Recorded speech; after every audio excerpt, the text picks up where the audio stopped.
I worked yesterday with a guy who has a particularly strong case that session after session about anticipatory anxiety.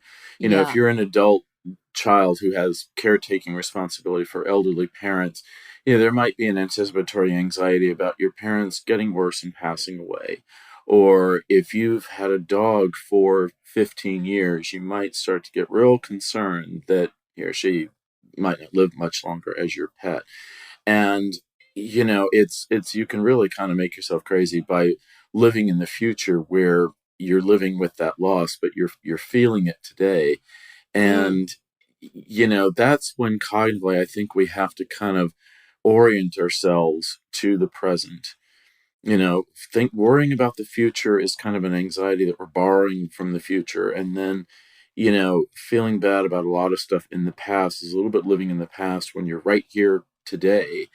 And Hmm. so, there's a big argument for kind of living in the present. It's lots of horrible things could happen in our future because horrible things have happened in our past, but there's also great things that have happened in our past that we felt just great about, and probably things in our future that we'll feel great about. And there's a Shakespeare line, I'm kind of butchering it, but it roughly says, "Our lives are as a fabric, a weave of good and ill." Mm. And that's kind of what that is. I mean, okay, you have to live Yeah. with the fact that, yeah, if you were anxious, that there is going to be some real shit that's going to happen. It's going to hurt. It's absolutely going to hurt. But there's also going to be some stuff, hopefully the majority, that's good stuff too.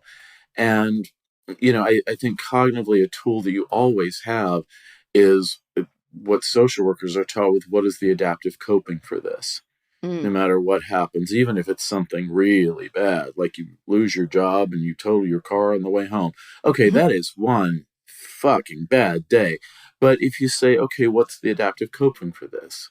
It's like, well, I'm going to call the insurance company and I'm going to get a new car soon. And I'm going to file my insurance with the house and get some new stuff. And, Yeah. look at yourself. Are you in little pieces? Well, no, I'm fine. All right, well, let's start with that. Let's start with the fact that you got shoes on your feet.